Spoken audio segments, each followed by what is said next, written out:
Hello there. Well, we're up to chapter 10 now, and it's not quite December, but it's almost there. Um, and we'll be having the book along shortly. I know that many people are already receiving their copies, and that's just great. And everybody's been, wonderful for ordering it and very kind in the things they had to say. And so I really do appreciate that. It's you know, uh, beyond my wildest ability to thank you. Um, so today, as I said, chapter 10. So we'll start as usual with the excerpt, or the summary of the chapter that is in the introduction, and then we'll read a little bit from the beginning of chapter 10. Chapter 10 follows the paths of joy and sorrow opened by the destruction of the ring. While broken Frodo begins to fade along with much in the world for which the rings of power were made, Arwen's pity makes his healing beyond the sea possible. And while Saruman dies outwardly scorning the mercy Frodo offers him in the hope that he might find healing, Frodo's pity for him allows the Shire to be healed. Healing made possible through pity and mercy brings the tale told within the Lord of the Rings proper to an ending full of both sorrow and hope. So, we'll go to the beginning of chapter 10. Chapter 10 is called From the Black Land to the Undying Lands, and this subsection is called Deliverance and Forgiveness. In seizing the ring from Frodo and perishing with it, Gollum saves him from evil. What he intended, of course, was to save the precious from Frodo, and to possess it again, to the extent that he could be said to possess a thing that so wholly possessed him. His last words as he falls into the fire, "Precious, precious, precious, my precious, oh my precious, precious." Sorry, no Andy Serkis voice.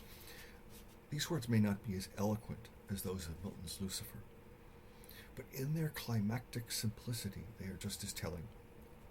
What comes afterward for Frodo reveals much, because the ring's effect does not end with the ring. Frodo has escaped from becoming another Gollum, or, as infinitely unlikely as it seems, from becoming a new Sauron, a new Dark Lord like Gandalf and Galadriel feared they would have become. It does not matter that the latter would not have happened. It matters that when Frodo claimed the ring, he envisioned taking Sauron's place. His words and behavior from the moment Gollum attacks him the first time until the ring is destroyed demonstrate that he was certainly not thinking of the good he could do with the ring. In the Samath Naur, the heart of the realm of Sauron and the forges of his ancient might, the greatest on earth, all other powers were here subdued.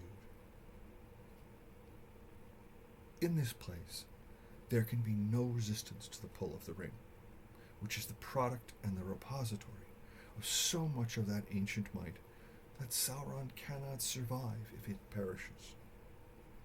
And we fail to grasp the measure of Sauron's strength if we do not also keep in mind that without the ring, the Dark Lord is still far too strong for his foes.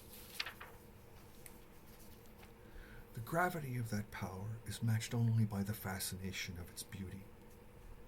It soon bewitched Isildur.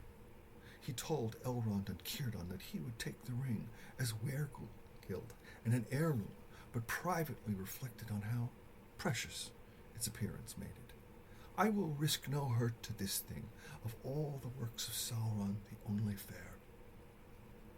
It gladdened Deirdre's heart, and cost him his life, because Sméagol too found the ring bright and beautiful. Bilbo and Frodo were far from blind to its loveliness, and Frodo, like Isildur long before him, shrank from the idea of harming this thing. In substance so very fair and pure, in color so rich and beautiful, in shape so perfect, in itself so admirable and so altogether precious. The treacherous and compelling beauty of the ring is reminiscent of the fair guise its maker wore before his death in Numenor, but which he could never resume afterward. Was the part of himself that made Sauron appear able to appear fair, inseparable from the part he put into the ring, so that once his old body perished, he could not even simulate beauty in his new one. He literally did not have it in him to do so any longer. The power and the beauty of the ring, both of which come from its maker, were too much for Isildur 3,000 years earlier. They are too much for Frodo now. One does not simply walk out of Mordor.